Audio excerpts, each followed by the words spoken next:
साल है 2025। इंडिया दुनिया का सबसे बड़ा लोकतंत्र एक पुराने से झमेले में फंसा हुआ है। राष्ट्रीय सुरक्षा और अभिव्यक्ति की आजादी के बीच नाजुक संतुलन। इस बार जंग का मैदान है डिजिटल दुनिया और शिकार हुआ है 4 PM न्यूज, यूट्यूब का एक हिंदी न्यूज चैनल। मार्च 2023 में भारत सरकार ने IT एक्ट 2000 के सेक्शन 91 का हवाला देते हुए चैनल की आवाज बंद कर दी, राष्ट्रीय सुरक्षा और सार्वजनिक व्यवस्था के लिए खतरा बताकर। इस कदम से पूरे देश में हंगामा मच गया। मीडिया की आजादी कम होने की चिंता बढ़ गई। इस विवाद के केंद्र में है 4 PM न्यूज, लखनऊ के पत्रकार संजय शर्मा द्वारा शुरू किया गया एक चैनल। अपनी बेबाक और अक्सर सरकार की आलोचना करने वाली रिपोर्टिंग के लिए जाना जाने वाला यह चैनल असंतोष के लिए एक मंच बन गया था। इसने निडर होकर भ्रष्टाचार, सरकारी लापरवाही और सामाजिक अन्याय जैसे मुद्दों को उठाया। उत्तर प्रदेश सरकार की नीतियों, किसान आंदोलन और कोविड-19 महामारी से निपटने के तरीके पर इसकी कवरेज ने कई लोगों को प्रभावित किया, जिससे इसे जनता की आवाज का खिताब मिला। हालांकि 4 PM न्यूज की निडर पत्रकारिता की एक कीमत चुकानी पड़ी। चैनल का आलोचनात्मक रुख, खासकर वर्तमान सरकार के प्रति, ने इसे निशाने पर ला दिया। मोदी देश नहीं है और सवाल पूछना कोई गुनाह नहीं है जैसे नारों ने सरकार और असंतुष्ट आवाजों के बीच बढ़ते तनाव को उजागर किया। 4 PM न्यूज को चुप कराने के लिए सरकार के सेक्शन 87A का इस्तेमाल करने के फैसले ने गंभीर चिंताएं पैदा की हैं। यह सेक्शन सरकार को राष्ट्रीय सुरक्षा के लिए हानिकारक समझे जाने वाले ऑनलाइन कंटेंट को ब्लॉक करने की व्यापक शक्तियां देता है। हालांकि बैन ऑन ऑर्डर को लेकर पारदर्शिता की कमी और राष्ट्रीय सुरक्षा की अस्पष्ट परिभाषा ने सेंसरशिप और असंतोष के दमन की आशंकाओं को हवा दी है। सवाल यही है, क्या यह प्रतिबंध राष्ट्रीय सुरक्षा की रक्षा के लिए एक जरूरी कदम था या आलोचना को दबाने का एक छिपा हुआ प्रयास? सूचना प्रौद्योगिकी अधिनियम 2000 की धारा 51A गहन बहस का विषय बन गई है। राष्ट्रीय सुरक्षा की रक्षा के लिए एक उपकरण के रूप में प्रचारित इसकी असंतोष को दबाने के हथियार के रूप में भी आलोचना की गई है।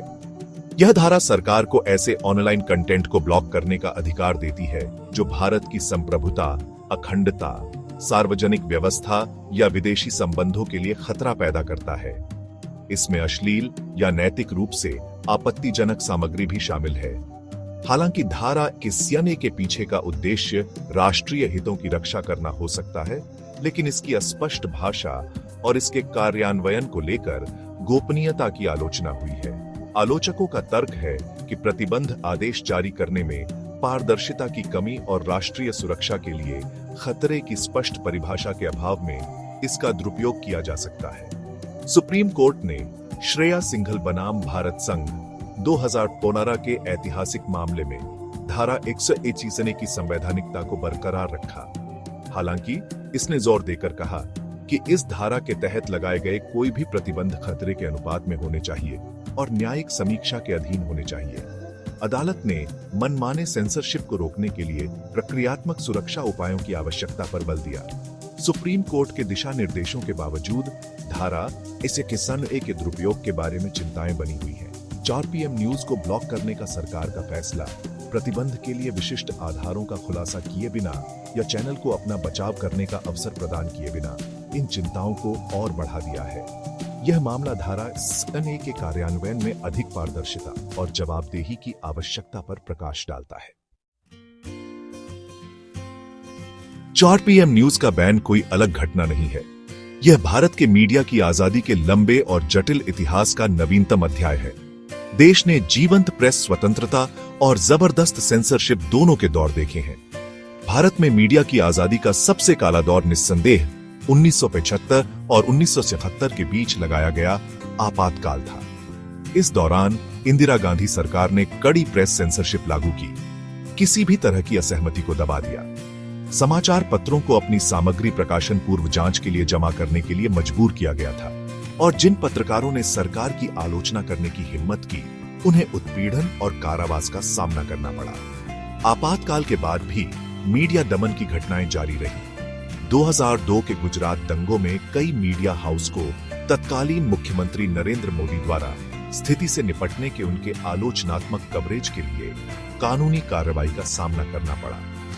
खोजी समाचार पत्रिका तहलका को दंगों पर अपनी रिपोर्ट के लिए सरकार के क्रोध का सामना करना पड़ा। हाल के वर्षों में डिजिटल मीडिया के उदय ने नई चुनौतियां पेश की हैं। सरकार ने आलोचनात्मक या प्रतिकूल समझे जाने वाले ऑनलाइन कंटेंट को ब्लॉक करने के लिए आईटी अधिनियम के तहत अपनी शक्तियों का इस्तेमाल करने का सहारा लिया है।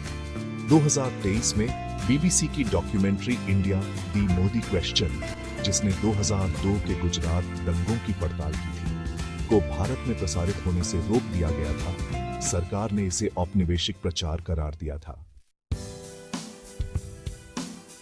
4 PM न्यूज का प्रतिबंध भारत में मीडिया की आजादी के सामने आने वाली चुनौतियों की कठोर याद दिलाता है। यह राष्ट्रीय सुरक्षा और अभिव्यक्ति की स्वतंत्रता के अधिकार के बीच संतुलन बनाने की तत्काल आवश्यकता को रेखांकित करता है, जबकि सरकार का राष्ट्रीय सुरक्षा की रक्षा करने में एक वैध हित है। इसका उपयोग असंतोष को दबाने या कहानी को नियंत्रित करने के बहाने के रूप में नहीं किया जाना चाहिए। संविधान के संरक्षक के रूप में न्यायपालिका की अभिव्यक्ति की स्वतंत्रता के अधिकार को बनाए रखने में महत्वपूर्ण भूमिका है। मीडिया वन मामले में सुप्रीम कोर्ट का फैसला, जहां उसने राष्ट्रीय सुरक्षा के आधार पर इसे लागू करने के लिए पर्याप्त औचित्य प्रदान करने में सरकार की विफलता का हवाला देते हुए मलयालम चैनल पर प्रतिबंध हटा लिया, आशा की एक किरण प्रदान करता है। मीडिया को अपनी ओर से पत्रकारिता के उच्चतम मानकों को बनाए रखना चाहिए। तथ्य जांच, जिम्मेदारीपूर्ण रिपोर्टिंग और सनसनीखेज से बचना विश्वसनीयता और जनता के विश्वास को बनाए रखने के लिए महत्वपूर्ण है। अंततः अभिव्यक्ति की स्वतंत्रता की रक्षा करने की जिम्मेदारी नागरिकों की है। एक लोकतंत्र एक ऐसे जानकार नागरिक पर पनपता है जो सवाल करता है, आलोचना करता है और अपने नेताओं को जवाबदेह ठहराता है। हर नागरिक का कर्तव्य है कि वह बोलने की आजादी के अधिकार की रक्षा करे, क्योंकि यह एक जीवंत और कार्यशील लोकतंत्र की आधारशिला है। सवाल यही है, क्या भारत इस अवसर पर उठेगा और यह सुनिश्चित करेगा कि 4 PM का अलार्म बजता रहे, या यह चुप्पी के दबाव के आगे झुक जाएगा?